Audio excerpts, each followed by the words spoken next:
नमस्कार, आप देख रहे हैं RNI न्यूज। मैं गुफरान खान। एक बार दिल्ली फिर चुनावों की तरफ बढ़ रही है। दिल्ली में MCD चुनाव होने वाले हैं। हालांकि भी तारीखों का ऐलान नहीं हुआ है कि दिल्ली में MCD के चुनाव कब होंगे, लेकिन आज हम दिल्ली में विकास पर बात करेंगे। दिल्ली की जनता का क्या हाल है, दिल्ली की गलियों का क्या हाल है, दिल्ली के स्कूलों का क्या हाल है और दिल्ली में अस्पतालों का क्या हाल है। हमारे साथ वसीम फिरोज हैं, स्वागत है आपका। सर बहुत बहुत शुक्रिया। जी, क्या MCD चुनाव होने वाले हैं दिल्ली में? क्या लगता है कितना विकास हुआ है, क्या जरूरत है दिल्ली की? सर देखिए, दिल्ली में अभी एमसीडी चुनावों को लेके जो इलेक्शन कमीशन की तरफ से जो एडवाइजरी जारी गई है कि नॉमिनेशन कितने लोग फाइल कर सकते हैं, जी उसकी लिस्ट आ चुकी है। और 272 वार्ड पर जो कि ये चुनाव लड़ा जाएगा। तो एमसीडी के जो हालात पहले 5 साल 15 साल भाजपा काबिज रही, वो जी कहीं ना कहीं भाजपा के एक, अब मैं कहूं कि जो हमने लोगों से बात की और लोगों से मिले, लोगों की जो परेशानियां हमने जानी, तो लोग परेशान हैं भाजपा के भ्रष्टाचार से, क्योंकि जी एमसीडी में लगातार भ्रष्टाचार देखने को मिल रहा है। कूड़ा हो या आपका डेंगू मलेरिया, ये चरम सीमा पे रहता है। ड्रेनेज सिस्टम पूरा खराब है। बरसात के टाइम पे आप देख सकते हैं सड़कों पर पानी भरा रहता है, जिसकी वजह से आवाजाही में लोगों को काफी परेशानी होती है। और दूसरी बात यह है कि ट्रैफिक की समस्या इससे सबसे ज्यादा उत्पन्न होती है, आपने बरसाती बरसाती दिनों में देखा होगा। जी तो दिल्ली का जो ड्रेनेज सिस्टम है वो बिल्कुल चरमरा चुका है। और एक पहले, अब से 10 साल पहले घरों के आसपास छोटी छोटी नालियां होती थी, जो एक स्लोप होता था। आपने अगर हिस्ट्री, जो लोग हिस्ट्री जानते हो उनके लिए मैं बताना चाहूंगा कि हड़प्पन एक कल्चर होता था। उन्होंने जी नालियों की एक प्रणाली शुरू की थी।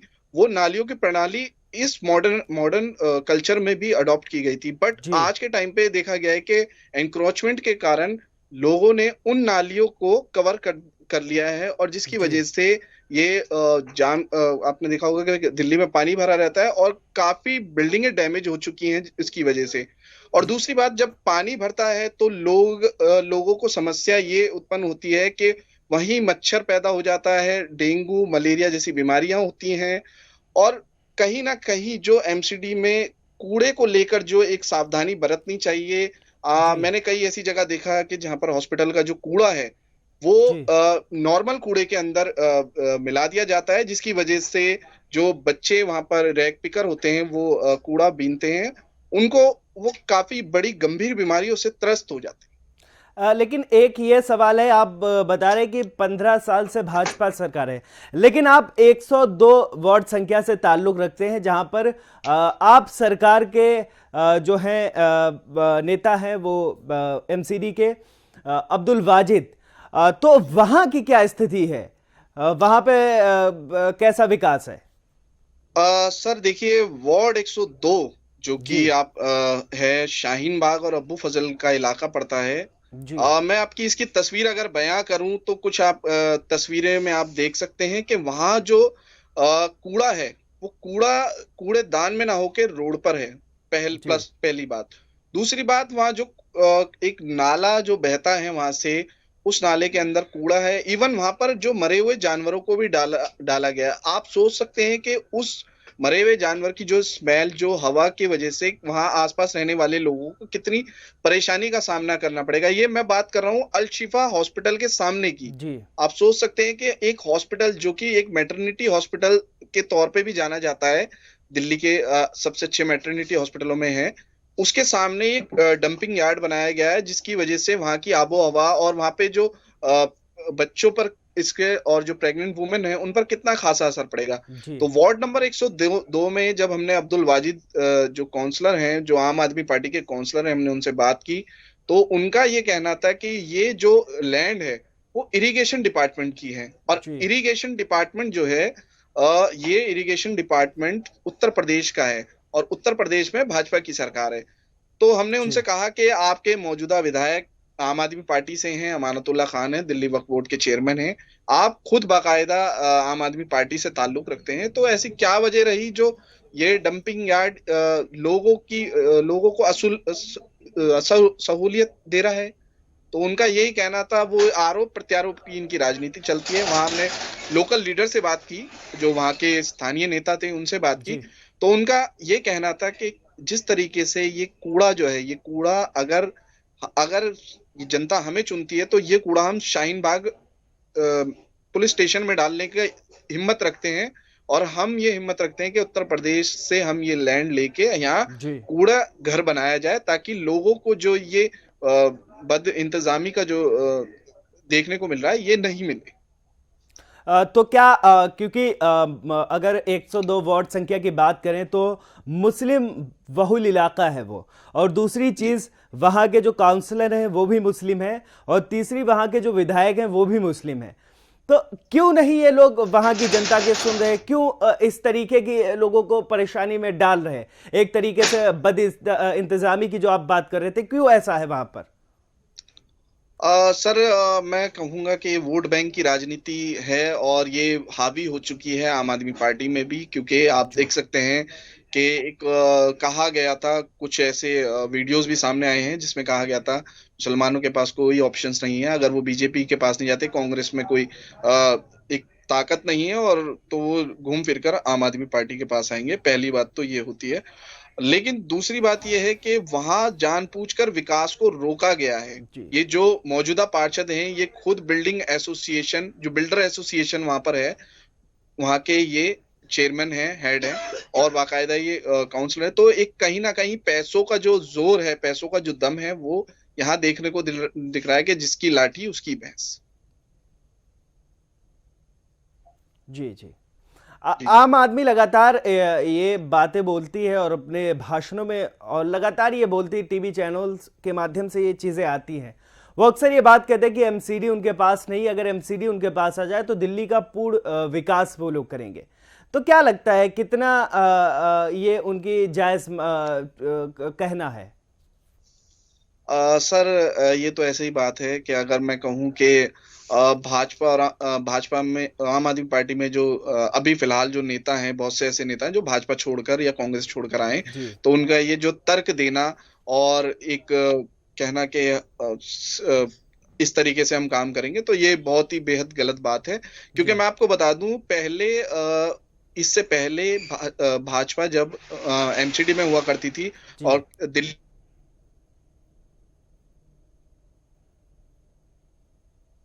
में जो मौजूदा सरकार थी, वो कांग्रेस की थी।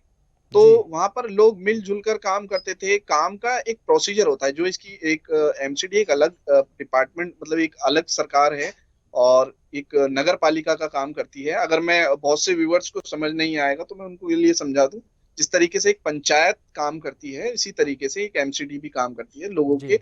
ये एक बहुत क्लोज होके काम करती है। पार्षद एक लाइक वार्ड वाइज काम करता है, जो लोगों, जो उस वार्ड की जरूरतों को पूरा करता है। तो आरोप ये क्या है, आज की आपकी जो लेटेस्ट जो राजनीति देखने को मिली है, वो आरोप प्रत्यारोप की मिल रही है। मैंने वार्ड 79 में गया, वहां पे मैंने यही सवाल किया, तो एक रटा रटाया जवाब मुझे आम आदमी पार्टी के काउंसलर दिनेश कुमार की तरफ से मिला कि भाई, भाजपा एमसीडी में भाजपा की सरकार है, तो हम काम कैसे करें, हमें काम करने नहीं दिया जा रहा है। हम चाहते हैं कि दिल्ली की सरकार के साथ साथ हमें आम आदमी पार्टी की जो सरकार है वो एमसीडी में आए, ताकि हम अपने काम कर सकें। कल जी को अगर मान लीजिए, एक फॉर एग्जांपल, अगर कल को आम आदमी पार्टी की सरकार दिल्ली में एमसीडी में भी आ जाती है, तो ये कहेंगे कि हमें काम करने नहीं दिया जा रहा, तो हमें केंद्र में भी हमारी सरकार होगी, तो हम एमसीडी में या दिल्ली सरकार में काम कर सकते हैं। तो ये बहानेबाजी की जो चल रही है, जुगलबंदी दोनों तरफ से, चाहे भाजपा हो चाहे आम आदमी, तो जी लोगों, लेकिन इससे सबसे ज्यादा जो परेशान है वो आम जनता परेशान। जी जी। एक ये सवाल है कि वहाँ पे 102 की वार्ड की बात करें तो वहाँ पे स्कूलों की क्या हालत है, और दूसरी बात जो एमसीडी के अंडर हॉस्पिटल आते हैं, अस्पताल आते हैं, उनकी क्या हालत है, वहाँ दवाई वगैरह की कैसी व्यवस्था है? सर, यही सवाल गुफरान जी मैंने पूछा जी अब्दुल वाजिद से। जी तो उनका ये कहना था कि जिस तरीके से हमने दिल्ली सरकार के स्कूल बदल दिए, उसी तरीके से हम एमसीडी के बदलेंगे। तो मेरा ये काउंटर क्वेश्चन था कि आपने 5 सालों में क्यों नहीं बदले? जी ऐसी क्या वजह थी? तो उनका भी यही तर्क था कि हमें काम करने नहीं दिया जाता। तो एक रटा रटाया जवाब, या कहें कि एक हाई कमान की तरफ से इनको एक जवाब दिया जाता है, लिखित तौर पे, या इनको वर्बली समझाया जाता है कि आपको ये बोलना है, इसके अलावा नहीं बोलना है। तो वही जवाब मुझे हर पार्षद के मुंह से सुनने को मिलता है, खासकर आम आदमी पार्टी के पार्षद के, हमारी सरकार नहीं है, तो हमारी सरकार होती तो हम शायद क्या से क्या कर देते। जी जी। अच्छा। तो ए दवा जी तो, जी जी, जी मैं बताना चाहूंगा कि स्कूलों के हालात बहुत बुरे हैं। मिड डे मील किसी टाइम में मिला करता था, और मिड डे मील नदारद है। बच्चे जो एक गरीब तबका जो है प्राइमरी स्कूल एमसीडी स्कूल में जाता था, उसको वो जो बेसिक फूड है या बेसिक नीड है उसको वो नहीं दी जा रही है। इवन डिस्पेंसरी में भी आप जाएं तो डिस्पेंसरी में भी दवाइयाँ सबसे ज्यादा बाहर से मार्केट से लिख दी जाती हैं, और एक दो दवाइयाँ आपको वहां से प्रोवाइड की जाती हैं जो बुखार की या सर दर्द की होती है। उसके अलावा जो महंगी महंगी दवाइयाँ हैं ये सारी आपको बाहर के जो केमिस्ट से इनके जो सांठ गांठ है कमीशन बेस्ड में, वहां से आपको लेनी पड़ती है। तो ये भी एक करप्शन के तौर पर देखने को मिल रहा है एमसीडी में। जी। जैसा कि एमसीडी चुनाव अब तो नज़दीक है, हालांकि अभी तारीखों का ऐलान नहीं हुआ है, लेकिन इस बार दिल्ली की जनता क्या चाहती है एमसीडी चुनाव में? क्या लगता है इस बार क्या होने वाला है या क्या हो सकता है? सर देखने को मैं आपको बताऊं गुफरान भाई, जी बहुत सी चीजें हैं जो एमसीडी में लोग परेशान हैं। लोगों को साफ पानी नहीं मिलता है, लोगों के घरों के आगे गंदगियां रहती हैं। जी और एक नई चीज और एक चल गई है, आप फॉरेन कंट्री में देखते हैं कि आप एनिमल पालते हैं, कुत्ता पालते हैं, तो उसका जो भी उसको वेस्ट होता है, या उसका जो उसको बाहर ले जाके आपको ये पार्कों में गंदगी मचाते हैं, तो जी उस पे वहां पर एक फाइन लगता है। बट यहाँ यहाँ भाई भी फाइन लगना चाहिए, बट ऐसा कोई फाइन नहीं लगता है। दूसरा, पार्कों की स्थिति बहुत बुरी है। और दिल्ली की जो जनता है वो चाहती है कि जो दिल्ली का ड्रेनेज सिस्टम है, क्योंकि जी मैंने कई जगह ऐसे देखा, आप वार्ड 78 में जाके मैं बाकायदा गया, तो वहां देखा कि लोगों के घरों तक पानी अंदर घुस चुका है, जो गंदा पानी। वो लोग जहाँ एक तरफ किचन है और एक तरफ गंदा पानी, वहां आप खाना बनाने को एक सेकेंड मजबूर है। सर, ये वार्ड 78 ये कौन से इलाके में पड़ता है? ये वार्ड आपका संगम विहार पड़ता है, ये संगम है संगम। जी। जी। तो वहां लोगों के घरों में पानी घुस चुका है, और लोग गंदा पानी सीवर का, मैं आप सोच सकते हैं कि वो लोग इतने मजबूर हैं कि वो उनको स्किन प्रॉब्लम हो चुकी है वहां पर। जी वो खाने, उनकी किचन वगैरह में पानी घुसा रहता है, उनके छोटे छोटे बच्चे बीमार हो गए, और डायरिया और जॉन्डिस वगैरह जैसी गंभीर बीमारियों से वो परेशान है, लेकिन जी वहां कोई सुनवाई नहीं है। तो जी जनता चाहती है बदलाव, और जनता ऐसा बदलाव चाहती है कि जनता के हितों की जो भी लीडर बने, जो भी काउंसलर बने। क्योंकि मैं आपको एक क्लियर कट बात बताऊं, अगर कुछ लोगों को ऑब्जेक्शन हो सकता है इस बात से, जी एमसीडी के अंदर जो जितने भी नेता ज्यादातर 70% जाते हैं, वो सिर्फ और सिर्फ पैसा कमाने और करप्शन करने के लिए जाते हैं। जी। भ्रष्टाचार का एक बड़ा मामला एमसीडी में है। जी जी जी जी। जी। तो ये भ्रष्टाचार एमसीडी में लगातार होता है, इस तरीके के होर्डिंग भी लगती हैं और न्यूज़ में भी आता रहता है। तो क्या क्यों इस तरीके की चीज़ें होती रहती हैं और काम नहीं होता ज़मीनी स्तर पे जो होना चाहिए?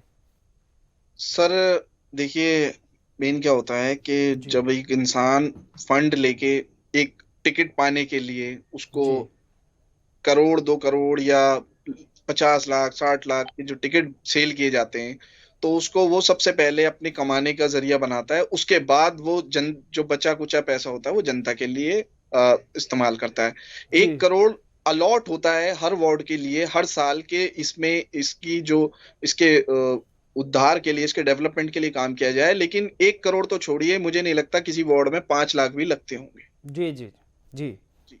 जी। बहुत बहुत शुक्रिया, आपने बहुत विस्तार से बताया। हालांकि ये आपको बता दें, अभी दिल्ली के एमसीडी चुनाव का ऐलान नहीं हुआ है, लेकिन ये लगता है कि मई या अप्रैल या मई में चुनाव हो सकते हैं। और देखने वाली बात ये होगी कि जनता इस बार किसको चुनेगी, बदलाव होगा, ये भाजपा को फिर से एमसीडी की सत्ता पर काबिज करेगी दिल्ली की जनता, ये देखना बाकी है। आप देख रहे थे RNI न्यूज़, मैं गुफरान खान।